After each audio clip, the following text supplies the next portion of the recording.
Hello fans and members of the Delta Battle League, my name is Aeriodon, your commissioner, and today we are here to start recapping the draft which began on October 3rd, and is actually still continuing at the time that I'm recording this. We're in round 11 right now, but by the time you see this video, the draft may be completed or very close to being completed. So I'm just here to go over round 1 and round 2. You'll see a pair of rounds in each video, consecutive pairs, obviously, and I'm only going to be doing round 1 and 2. All the other pairs will be done by 3 different people. You've seen one of them on the channel, and that is Diggletdreams, aka Mathras. And the other 2 are ViviGaming, who is last season's champion, and FancyPlays, who is last season's runner-up. All of those 3 are very, very, very good battlers, and it's an honor to have them here doing this. But we're just going to try to do these. We're going to go over these 2 rounds in this episode, and then I'll have their videos coming out later. Fancy will be taking rounds 3 and 4. J-Dubs will be taking 5 and 6. Mathras will be taking 7 and 8. And then Fancy will take 9 and 10 as well. And Matt will take 11 and 12. And J-Dubs will finish it off with rounds 13 and 14. So just some notes about the draft before we go into this. So we instituted tier limits this year. We had OUA and OUB, which were tiers we made. And all of the other tiers were almost exactly the same. We bumped up Ninetales and Politoed just because of the weather effect, and we had limits in those 5 tiers. PU didn't really have a limit because if you wanted something from there, we're not really going to limit you there. But we had limits on those, which made it a little bit more difficult, which I think was one of the hardest parts for my personal drafting. Once you got to 3 OUA mons, I mean, it's hard to see all of these really good mons left on the board and just hope that they don't really go.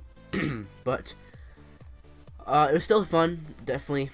I just stopped talking. We'll get into the picks right away.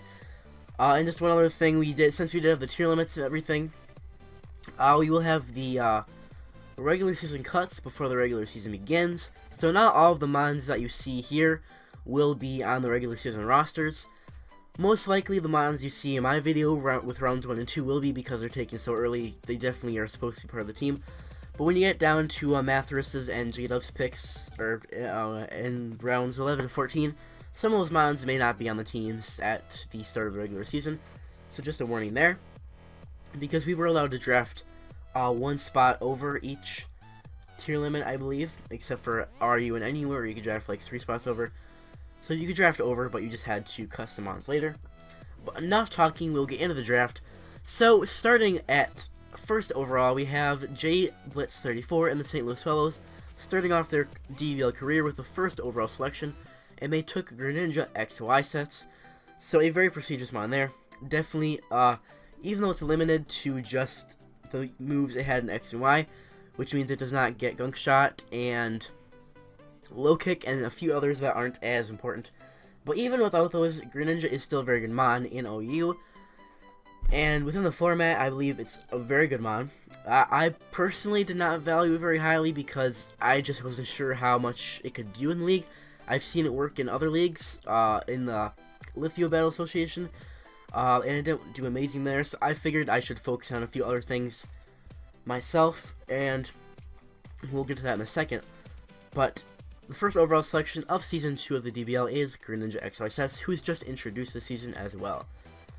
So the second overall pick was Vivipride and the ViviGaming and the Vivipride.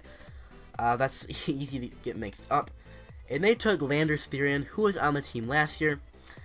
A very, very good mon. One of the best mons in Smogon OU, definitely. Greninja XYZ isn't legal in OU, so that leaves Landorus to be one of the best in Smogon. But within the league format, it does have a little bit of a drop because of the 4x ice weakness, but that's not too underestimated at all. It has a base 145 attack, and just a lot of versatility. It can be run defensively, offensively with Scarf. It's a lot of things to do with Landorus. And definitely a very good pickup by ViviGaming, and I'm going to be playing against both Greninja XYZ and Landorus Therian twice this year, which is a little bit scary. But hopefully this all works out for me as the coach of the Tampa Bay Duskulleers. Third overall, we have the Cincinnati Umbreons, coached by Tiki1833. But Tiki being in Japan right now and everything, little bit of a time difference if you weren't aware. So Sharp Dress Gaming, his assistant coach, made all of his picks for him. Tiki, I believe, worked on the list with him, but it's a combination of their opinions there, I believe. But they picked Conkeldurr, however you pronounce it. I started with Conkeldurr, but now I pronounce it Conkeldurr. Either way works. A very, very interesting mon. Very bulky fighting type, so it has a lot of power and a lot of bulk, so it can take hits and deal hits back, which is something that I personally like in a mon. I was considering Conkeldurr personally, but not until maybe round 3 if it had happened to slip down that far. But definitely Conkeldurr went higher than I thought it would, but not saying it's a bad pick or anything. A very good pick by the Cincinnati Umbreons there. So 4th overall, we have the Tampa Bay Duskulleers, which I am the head coach of. Coming into the draft, Mega Metagross was the number 1 on my board the entire time. I felt like, with the versatility it has, base 110 speed, it's not scorching fast speed, but it's still a very good speed tier, and just amazing attack with tough claws. I definitely was not going to pass up Mega Metagross. I'm surprised it made it all the way down to me.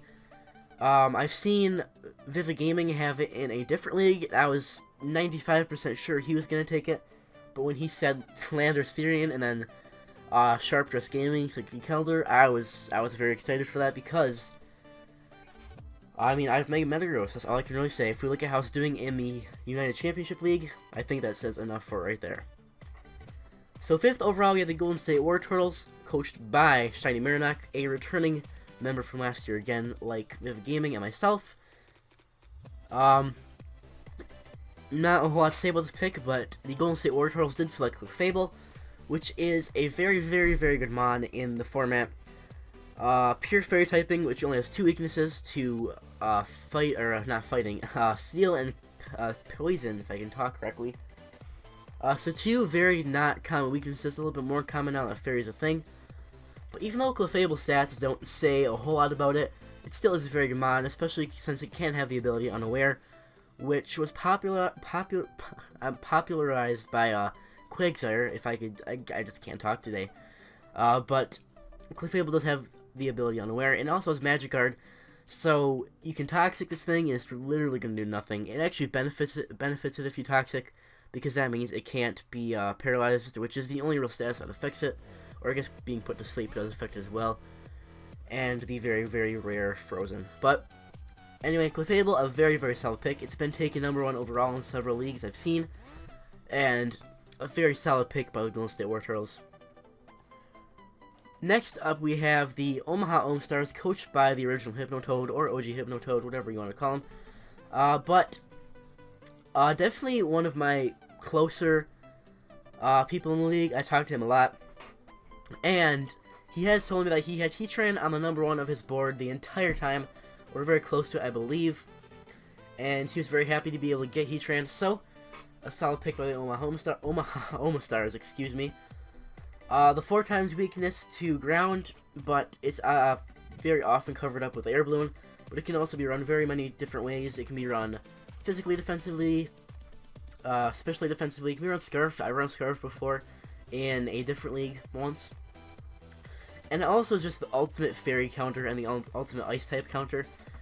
Except for Mammothspine, I guess, technically, for Ice types, but that's just one exception, and Heatran is a very solid pick by the Omaha Omastars. So, with the 7th overall pick, we have the Rotom Fandom, coached by JWgaming. This was almost an expectable or predictable pick, since he did have it on his team last year, but JWgaming did select Mega Charizard X, who was on his team last year. He did have a few sweeps with it last year, and he definitely knows how to use Mega Charizard X. Base 100 speed isn't overwhelming, but once you get a Dragon Dance up, it's a completely different story, and he's gotten a Dragon Dance up a lot, and I feel like we all need to just take a second here and not let him get a Dragon Dance up. But that's all I can really say for the Rotom Fandom, a very solid pick.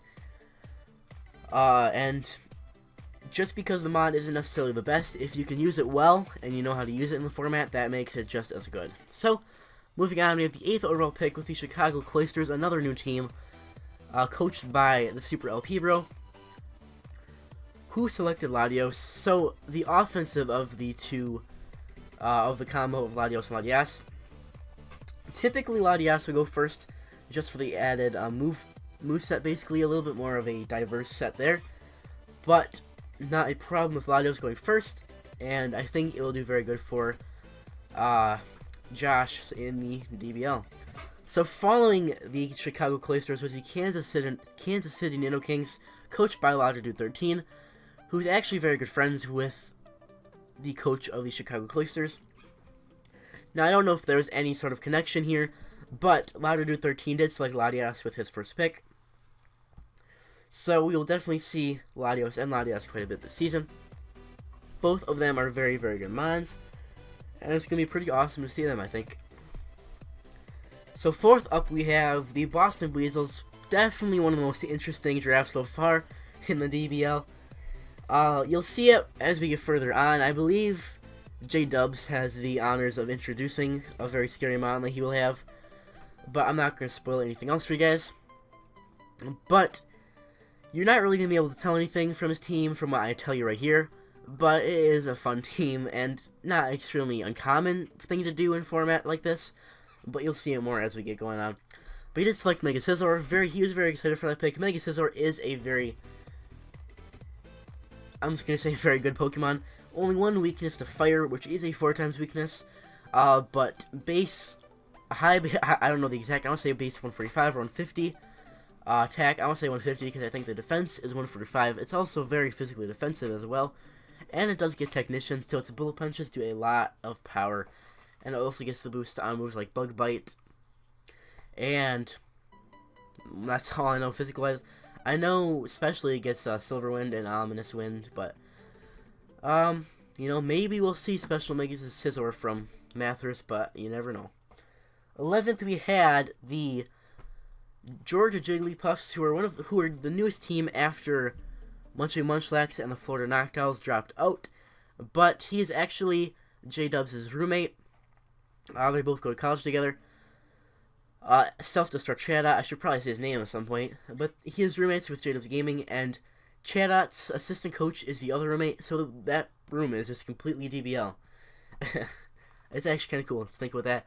But definitely help drafting-wise, because if you can get a hold of one of them, you basically have the other one, or at least know what the other one is doing. But the Georgia Jigglypuffs did start off their DBL career with Superior. Contrary is definitely the best way to go now. Back in the day, it was defensive screens. But Leaf Storm, Contrary, is a very powerful thing, especially if you can get a couple Leaf Storms up. It has good base speed at base 113, which is very scary if you can't outspeed it. Even if it's a resisted hit, a +4 or +6, Leaf Storm is definitely going to hurt.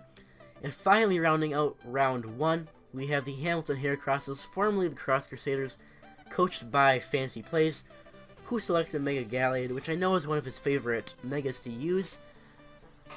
And I definitely think he will use it well. Base 110 speed isn't exactly overwhelming, but it's not the worst thing in the world.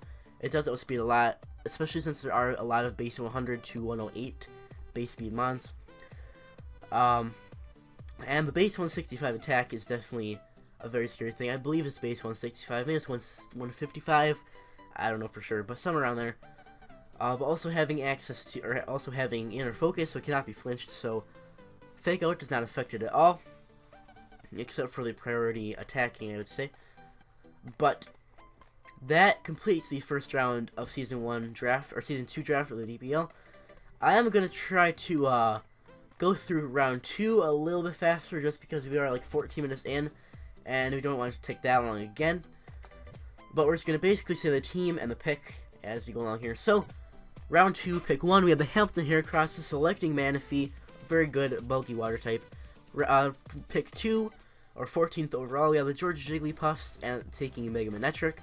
This is all snake format, by the way, so everything you saw in round 1 is just going to be reversed. Third, we had the Boston Buizels taking Azumarill.